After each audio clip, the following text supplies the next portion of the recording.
What's up YouTube, it's TCG here and welcome to another deck profile video on my channel. In this video we're gonna check out these foxes here. We have Zoroark-GX and Lycanroc-GX. We're gonna pair them together and I'm gonna give you an entire deck list and information about this particular deck. So to start off with, of course, Zoroark is in here. Zoroark has been seen a ton of play at a lot of tournaments already. We're gonna run a 3 split line with one Zoroark from the stand-in and then a 3-4 line.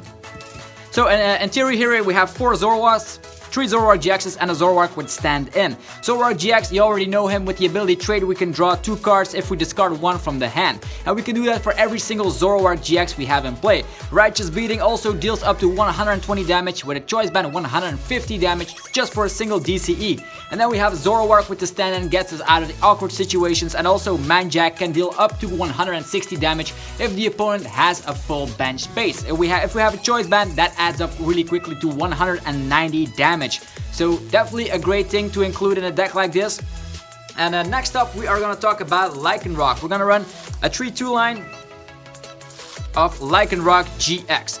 You can also choose between the Rockruff promo card and then the Rockruffs from the Guardians Rising set. So Lycanroc-GX is definitely great because it has the Bloodthirsty Eyes ability. With that you can just target something on the opponent's side of the bench once you evolve into the awesome Lycanroc-GX. This is the Midnight form. There's also a midday form, but don't even care about that. The Lycanroc-GX Midnight form is where it's at. We're gonna use the Righteous Beating of Zoroark-GX, targeting things down, and thanks to the Bloodthirsty Eyes, we have control over what we target. I know there's also Guzma, but this also works out pretty well. And since we are running this fighting type archetype with Lycanroc, we can also hit opposing Zoroark-GXs that are huge in the format. Also, Silvally-GX is weak to fighting, so he also has attacks. We can attack for 110 damage with the first attack, and we also have Dangerous Rogue at our disposal for 2 attachments. We can deal 50 damage for every single Pokemon the opponent has on their bench, which can add up to 250 damage, even one-shotting Solgaleo-GX. So if your opponent decides to first turn Tapu Lele-Brigette, well, they're screwed now because we have Dangerous Rogue-GX and we will hit that one-hit KO thanks to Lycanroc. For other Pokemon in the deck, we have one Tapu Koko. The Tapu Koko with the Flying Flip is sometimes necessary once you spread around some damage early games, and then you can just finish things off with Righteous Beating. Thanks to Choice Band, we'll be able to deal 150 damage, and those early Flying Flips with 20 damage can get yourself the one-hit KOs. Also really great if you can get 20 damage on the Tapu Lele of the opponent's side. That way you can easily finish the job here. And then of course, talking about the Tapu Lele itself, we're gonna run 3 Tapu Lele. Tapu Lele is the best Pokemon in the entire format. We're gonna use the Wonder Tag ability to grab the supporter of choice. Is it Mallow? Is it first turn Brigette? Is it the late game N? It's all possible thanks to this awesome Pokemon here. So we're having these in our entire deck. Just take a look at it. Zoroark-GX, the main attacker. Lycanroc brings support with the Bloodthirsty Eyes, having the option to target something on the opponent's side of the bench, and also having the Dangerous Rogue-GX at our disposal. We hit weakness against a lot of things in the format with that fighting type at our disposal, and we have different weaknesses. Lycanroc is weak to grass, and Zoroark is weak to fighting. So a grass fighting deck, I have not seen that yet, but this is the deck list. Let's just put the Pokemon aside, and now we're gonna move on to the supporter cards of the deck. First off, I want to start off with 2 Brigettes. Brigette is the thing we want to have out early game every turn. With that Ultra Ball, we can search our deck for Tapu Lele. Tapu Lele can search out Brigette, and with Brigette, we can just put stuff on the bench. Put a couple of Zoroarks on the bench, no problem. 1 Rockruff and 2 Zoroarks, well, most of the time will be our Brigette, but a Tapu Koko can also be the case. If we start with a Tapu Koko, this will be our ideal Brigette here. So Brigette will be awesome to use. That's why we're running 2 copies, because sometimes one might be priced. So we're avoiding that.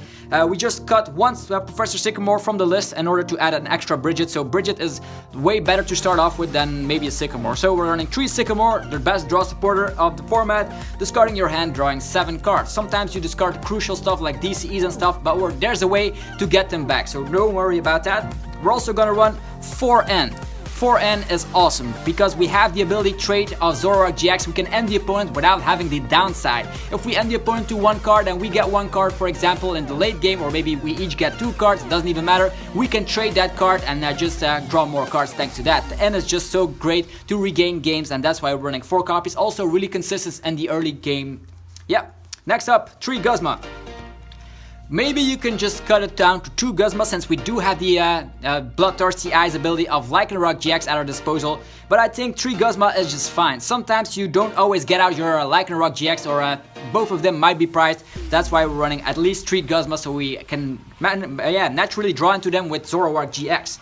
Then of course the MVP card of the deck is Acerola. We're running 3 copies of Acerola. Why is that? Well, because the Zoroark-GX does have 210 HP and the Lycanroc does have 200 HP. If they happen to get damage on them and they are not one-hit KO'd, we can just use Acerola, put everything back in the hand, promote a new one and evolve it. So let me just give you a little example here. Let's say we have a Zoroark-GX on the active position with some damage on, it's almost knocked out, and it also has a double Kara's energy. No matter, we use Acerola, get that in the hand, promote the new Zorua and evolve again, and we just swapped around. That's why Acerola is just so good. We're running 3 copies. It just works out pretty well with Lycanroc as well. Let's say your Lycanroc is knocked out. It doesn't even matter if it's almost knocked out. We use Acerola, put it back in the hand, and we can use the Bloodthirsty Eyes ability once again. So 3 Acerola. Then 1 copy of Mallow. Mallow is awesome in this deck. If you're running Zoroark-GX, definitely try out Mallow. It helps a lot. You can just use Mallow, put a DCE and a Choice Band on the top of your deck and draw it immediately with Zoroark-GX, the trade ability. It works just so well. We're running 1 copy. We don't always need it, but it's definitely here. Okay, those are the supporters. Pretty straightforward if you ask me. And then we're gonna finish off with the item cards and the energies. Let's just go to the energies first. We're not running a lot of energies. We're running 5 basic fighting energies and then 4 DCEs. Why not run more energies? Well, Zoroark-GX is our main attacker, he needs DCE. The 5 fighting energies are just for Lycanroc, only for Lycanroc. And if sometimes you are running out of energies, we also run Puzzle of Time in a deck like this, so it doesn't even matter. You can also wonder why no strong energies in this deck. Well, because Enhanced Hammer is around, Kartana is around, a lot of special energies can get discarded pretty fast, so we're relying on just the regular fighting energies. If you want to deal a lot of damage, get your what is it again? Lycanroc-GX out. Check if the opponent has 4 bench Pokemon, doesn't even matter, and then you just put 2 of these fighting energies onto a Lycanroc-GX, give it a Choice Band, and bam, you're dealing 230 damage, enough to one-shot a Gardevoir GX, so don't be afraid of that matchup. So, these are the energies, the DCEs, as mentioned, just for Tapu Koko, Tapu Lele, or Zoroark-GX, and then the fighting energies go to the fighting Pokemon of the deck, Lycanroc. Pretty straightforward. And then the items, this is where it's all about here. We're gonna go pretty consistent here. We're gonna go with 4 Ultra Ball. This is just in every deck. Don't need to explain the card anymore. Just search your Pokemon out of your deck if you discard 2 cards. 4 Field Blower. Why are we running the maximum copies of Field Blower? Because this guy has an ability, this guy has an ability, this guy has an ability, and we could keep going on here. Everything of our attackers has an ability. The bad thing is if Garbodor gets a Floatstone attached, we are screwed, and all those abilities go straight, become straight up useless. So we're running 4 Field Blowers to prevent that. It's always neat also to knock off a Floatstone or a Choice Band or a Fighting Fury Belt. So 4 Field Blowers so we can always use the ability trait. Next up, another 4 off. We're running 4 Puzzles of Time. Puzzles of Time is great to regain our DCEs, so you can also run Special Charge, but I found it to be really interesting if you get 2 Zoroark-GXs out and you draw naturally into Puzzles of Time. You can use 2 Puzzles of Time and slap them down on the same turn. Bang, you can get yourself the DCE from the discard. You can grab yourself maybe a Lycanroc from the discard, anything from the discard, maybe another Mallow or an Acerola or Guzma, all depends on the situation. So 4 Puzzles of Time, really great with Zoroark, can't stress that enough. Also, if you play a single copy down, you can just arrange the top 3 cards of your deck and just draw the above 2 with Zoroark at the trade. So maybe the last card you got out of that 3 cards is crucial, like a Sycamore. So Puzzle of Time, really great. Next up, we're running 3 Choice Band.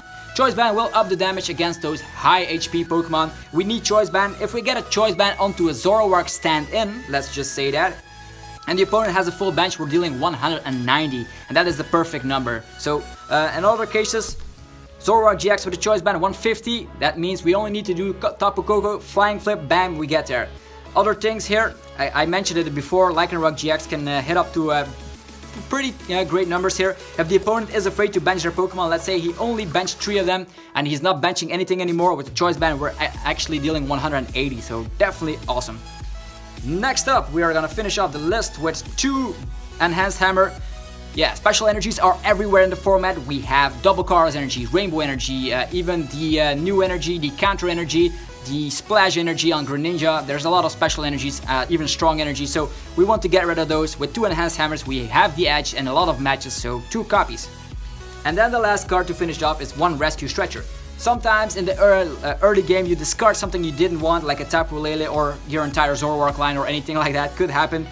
With that you can just shuffle Pokemon back in the deck or just put one straightly in the hand. Really great in the late game if you want to get that last copy of Lycanroc-GX to snipe, or actually not to snipe, to target something on the opponent's bench. It's all possible. So this is the entire deck list. Let me know what you think about Lycanroc paired with Zoroark in the description below, and if it works out for you, what would you change on the list? Put it in the description below. Let's get a discussion started, and I'll be back tomorrow with another TCG video. Stay fresh guys, thanks again for watching, and till next time, peace out.